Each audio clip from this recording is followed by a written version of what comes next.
को जीवित करना आपका काम है। वो जिंदा है, पर आपके अंदर क्या वो जीवित है? वो आपके अंदर क्या जीवित है?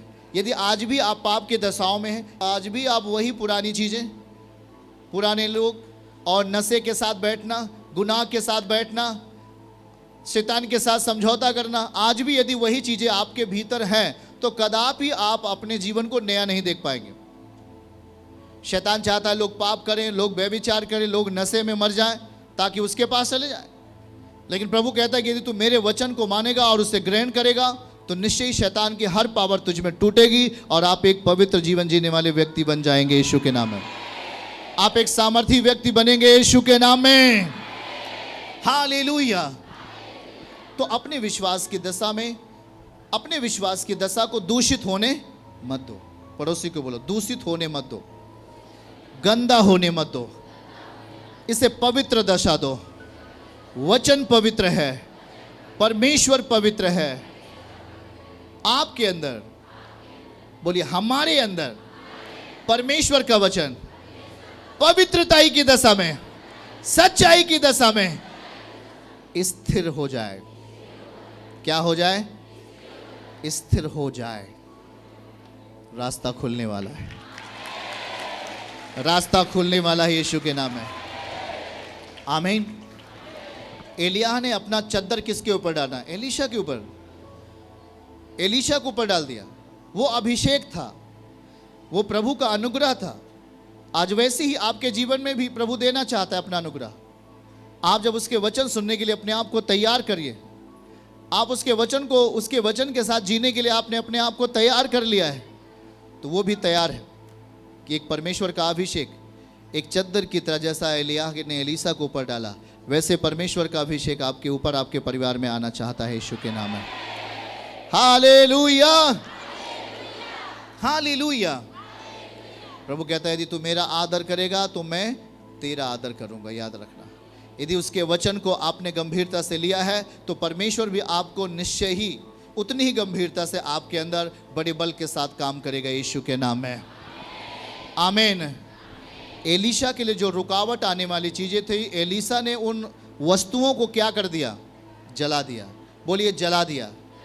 जो रुकावट उसके आत्मिक क्षेत्र में आ रहा था, एलीशा ने उसे बना के नहीं रखा, क्योंकि उसे मालूम है कि यदि मैं इसे बना के रखूंगा, इसे मैं ऐसे ही रखूंगा, तो मैं कहीं ना कहीं आत्मिक रीत से फेल हो जाऊंगा, आत्मिक रीत से हम फेल हो जाएंगे। और यही है कि आप जब यीशु के पास पहली बार आते हैं या आप आ रहे हैं और आपने यदि प्रभु के पास आ तो गए, आने के बाद जब आपको पता चला कि भाई अभी हमें नशा त्यागना है, अब हमें नशा के प्रति अपने आप को नहीं लेके जाना है, या गुनाह के प्रति हमें नहीं लेके जाना है, हमें इनको छोड़ना है अपनी ज़िंदगी से, आप उसके लिए क्या करते हैं? जो वचन आपको सौंपा गया, ये एक शक्ति है, ये एक सामर्थ्य है। और जब आप इसे पढ़ना शुरू करते हैं, इस पर मनन करना शुरू करते हैं और इसको अपनी ज़िंदगी में धारण करना शुरू करते हैं, तो निश्चय ही वो पुरानी चीज़ें जो आप में बल पा रही थी, अब टूट कर वो बाहर जाएंगे यीशु के नाम में। आप अभी तक शैतान को समर्थन दे रहे थे, अब आपको परमेश्वर के साथ जीने का अभ्यास करना है। और जब आप प्रभु के साथ जीने का अभ्यास शुरू करेंगे, हर गलत चीज़ें आप में से टूटेंगी और आप आशीषित व्यक्ति के रूप में खड़े हो जाएंगे, एक आशीषित व्यक्ति के रूप में खड़े हो जाएंगे। हालेलुया। हाथ उठा के बोलो, मैं तैयार हूं परमेश्वर के वचन में जीने के लिए, उसके साथ चलने के लिए और अपने विश्वास को प्रतिफल के साथ देखने के लिए। आमीन, आमीन, हालेलुया।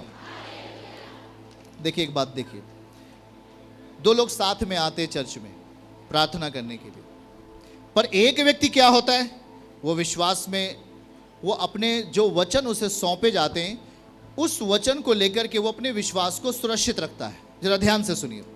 पर एक व्यक्ति जो उसके साथ और आता है, वचन वही पा रहा है, सेम टाइम में, सेम समय में उसे भी वचन बांटा जा रहा है, पर वो वचन को लेता है, पर उस वचन के द्वारा प्राप्त विश्वास को सुरक्षित नहीं रखता। दोनों सेम समय में आए, दोनों एक साथ चर्च में आके बैठे, शायद एक ही घर के लोग या आजू बाजू के लोग हैं, पर एक व्यक्ति ने क्या किया, जो वचन सुनकर उसके अंदर विश्वास आया, उस विश्वास को उसने ताज़ा रखा, उस विश्वास पर उसने दाग नहीं लगने दिया। उस विश्वास को उसने बड़े ही सावधानी और सुरक्षा के साथ अपने अंदर संजो के रखा। जैसे सोना और चांदी आप बचा के रखते हैं, वैसे वो विश्वास को सुरक्षित रखा। मतलब वो चाहता क्या है कि जो आपने विश्वास से प्राप्त किया है वचन से, वो निश्चय ही बड़े काम करेगा। वो चिन्ह और चमत्कार करेगा, आपको छुटकारा प्रदान करेगा, आपको आशीष प्रदान करेगा। ये उस अगले आदमी को पता है, पर अगला आदमी कहता है अरे ना ना ना ना जी, चलो हो गया, अब आज हमने वचन सुन लिया, कल फिर से पाप करते, सुबह उठते फिर से वो गुनाह करता है। तो जो विश्वास उसे मिला था, उस विश्वास को उसने क्या कर दिया? कमजोर बनाया कि नहीं बनाया? आप जितनी बार गलत कार्य करेंगे उतनी ही बार आप अपने अपने अंदर के विश्वास को क्या करते हैं? कमजोर बनाते हैं। वो फल रहित होता है, उसमें आप फल नहीं देख पाएंगे। लेकिन जो अगला व्यक्ति आ रहा है वो अपने विश्वास को कायम रखा, मतलब अपने विश्वास में किसी तरीके की कमजोरी नहीं आने दिया। आपके विश्वास को पवित्रता ही चाहिए, आमीन। उसने दिया। आपके विश्वास को प्रार्थना की जरूरत है, उसने किया। आपके विश्वास को नम्रता की जरूरत है, उसने किया। आपके विश्वास को एक संगति की जरूरत है, उसने किया। और वही तो प्रतिफल के साथ खड़ा हुआ यीशु के नाम में, आमीन। हाथ उठा के बोलो हालेलुया, आमीन। तो क्या आप इस चीज के लिए तैयार हैं? आपको जो वचन से विश्वास मिल रहा है, तो क्या आप उस विश्वास में कौन कौन सी चीजें आप डाल रहे हैं? एलीसा को जब विश्वास मिला तो उसने क्या किया? हर रुकावटों को जो उसे रोक सकता था आत्मिक क्षेत्र में, उस एलीशा ने उन सामान को, उन बैलों के हर एक सामान को क्या कर दिया? जला दिया। तो आपसे मैं पूछूं, क्या आपने अपनी जिंदगी में गलत चीजों को जलाया? आपने अपनी बुराइयों को खत्म किया? आपने पाप की दशा को मिटाया? आपके अंदर तमाम प्रकार के रोग ऐसे थे, ऐसे आदतें थे जो आपको निर्लज्जता पैदा करते थे, क्या आपने उसे खत्म किया? और जब आप उसे खत्म करेंगे, यहोवा बल देगा आपको, आमीन। आपने से नहीं होगा, परमेश्वर ही बल देगा आपको। पर इच्छा किसकी है? आपकी इच्छा आपकी है। अगर आप चाहते हो कि प्रभु मुझे नशा छोड़ना चाहिए, तो उसके लिए हमें प्रभु के प्रति अपने हृदय को खोलना है, उसके प्रति हमें कदम आगे बढ़ाना है, उसके वचन को समझने के लिए अपने आप को तैयार करना है। जो आत्मिक संसाधन है उसको अपनी जिंदगी में अपनाना है। हर गलत चीजें टूटेंगी और आप सामर्थ्य के साथ, विश्वास के साथ, ये मैं कहूँगा चिन्ह के साथ आप खड़े होंगे। बहुत लोग इस बात को मैं प्रार्थना नहीं कर पाता, मैं वचन नहीं पढ़ पाता, कैसे मैं क्या करूं, इसका कौन सा साधन मैं अपनाऊं कि मैं वचन पढ़ सकूं, मैं प्रार्थना कर सकूं। प्रेयर के समय नींद आ जाती है, सो जाते हैं, अब प्रार्थना वचन पर आप ध्यान नहीं दे पाते। तो देखो, हमारे मन की तीव्रता, बोलिए हमारे मन की तीव्रता परमेश्वर के प्रति होनी चाहिए। हम अपने अंदर एक इच्छा रखें कि प्रभु यदि मेरे अंदर कुछ कमियां हैं तो उन कमियों को कौन दूर कर सकता है? यीशु उसे दूर कर सकते हैं। तो प्रभु के सामने उन चीज़ों को हमें रखने में कोई शर्म नहीं होनी चाहिए। हमें उन चीज़ों को बिल्कुल पूरे मन के साथ, हमें अपनी हर कमियों को प्रभु के सामने रख देना चाहिए। और क्योंकि आपने वचन सुना है, और वचन का मतलब क्या है, वचन कैसी दशा चाहेगा कि वो आपके लिए कुछ काम करे। अगर हम पढ़ेंगे वहाँ पर रोमियो अध्याय 12 वचन 1 और 2 को पढ़िएगा, तो देखिए वहाँ पर क्या लिखा गया है। रोमियो की किताब 12 अध्याय वचन 1 और 2 को पढ़िए, क्या लिखा है वहाँ पर, समझें, हमारे साथ देखें उसको। और वहाँ प्रभु क्या कहता है, लिखा है, इसलिए हे भाइयों, मैं तुमसे परमेश्वर की दया स्मरण दिलाकर विनती करता हूँ कि अपने शरीर को जीवित, क्या करना है?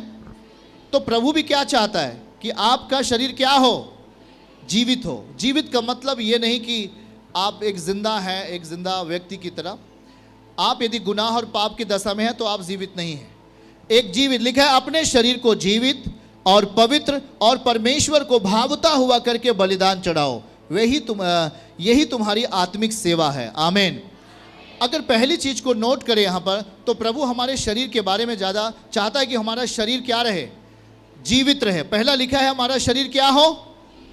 जीवित रहे। अगर आप परमेश्वर के निकट आना चाहते हो तो प्रभु भी यही चाहता है, पहले कि वह आपके शरीर में जो प्रभु आपके अंदर करना चाहता है। आपके शरीर क्या है? हमारा शरीर पवित्र आत्मा का मंदिर है, आमीन। और ये वचन क्या है? जीवित है।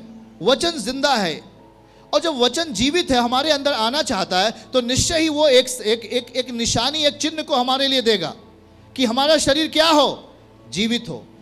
और पवित्र हो और परमेश्वर को भावता हुआ करके बलिदान चढ़ाना है। प्रभु के सामने अपने आप को इस तरीके से पेश करना है कि प्रभु हमारे बलिदानों को क्या करे, ग्रहण करे और हमें आशीष दे। तो प्रभु कहता क्या है, अपने शरीर को, हाथों को उठाकर बोलो, अपने शरीर को जीवित, क्या चीज, जीवित। हाँ, ये पहली एक बुलाहट होगी हमारे आत्मिक जीवन में कि हम जब प्रभु के निकट आते हैं तो प्रभु ने ऐसा नहीं चाहता कि आप रोगी बने रहो, आप नशे में आप गुनाह में पड़े रहो। वो चाहता है कि हमारा शरीर क्या हो जाए, तेजी में बोले सब जन, हालेलुया। जब आप किसी के लिए प्रेयर करोगे तो शरीर से करना है कि नहीं करना है, बोलिए, बताइए। किसी को प्रार्थना करना है हाथ धर के, तो आप शरीर का इस्तेमाल, शरीर में है ना, आपका शरीर कैसा है, किस दशा में है, यह भी बहुत महत्वपूर्ण है। आमीन। इसलिए प्रभु का वचन क्या है, अगर इब्रानियों 4:12 पढ़ें तो उसमें क्या लिखा हुआ है, वचन क्या लिखा है, लिखा है कि परमेश्वर का वचन जीवित है। आमीन। पढ़िए सब जन, क्या लिखा है भाई, परमेश्वर का वचन जीवित। बोलिए, परमेश्वर का वचन जीवित है। और जब इस जीवित वचन का आदर आप करोगे तो आप क्या बन जाओगे, क्योंकि परमेश्वर का वचन क्या है, जीवित है। और जब इस जीवित वचन का आप आदर करोगे, आप जीवित हो जाओगे। और ये जीवित है तो काम करेगा, स्वाभाविक है। जब वचन जिंदा है तो आपके बीमारियों के लिए क्या करेगा, काम करेगा कि नहीं, आपकी समस्याओं के लिए क्या करेगा, काम करेगा कि नहीं। आपके बीमारी, दुर्बलता, कुछ भी आपकी जिंदगी में समस्या है, उन सब के लिए परमेश्वर का वचन आपके लिए खड़ा हो जाएगा यीशु के नाम में। आमीन। और इसलिए प्रियजन, हमें अपने आप को समर्पण के साथ जीना है, बगैर समर्पण के कुछ भी नहीं। आप यदि प्रभु के साथ आते हैं, उस सर्वशक्तिमान से अपने अंदर आशीर्वाद को पाना चाहते हैं, छुटकारे को पाना चाहते, तो अपने आप को समर्पित अवस्था में चलना होगा। हाथ उठा के बोल रहे हैं, समर्पण की दशा में जीना होगा, समर्पण की दशा में, सच्चाई की दशा में, पवित्रता की दशा में चलना होगा। आमीन। चर्च की सभी प्रार्थनाओं को और परमेश्वर के दास के द्वारा टीचिंग सुनने के लिए और अपडेट्स को जानने के लिए हमारे इस चैनल को सब्सक्राइब करें और साथ में बेल आइकन को जरूर दबाएं ताकि जब भी लाइव प्रार्थना हो तो सबसे पहले आप देख सकें।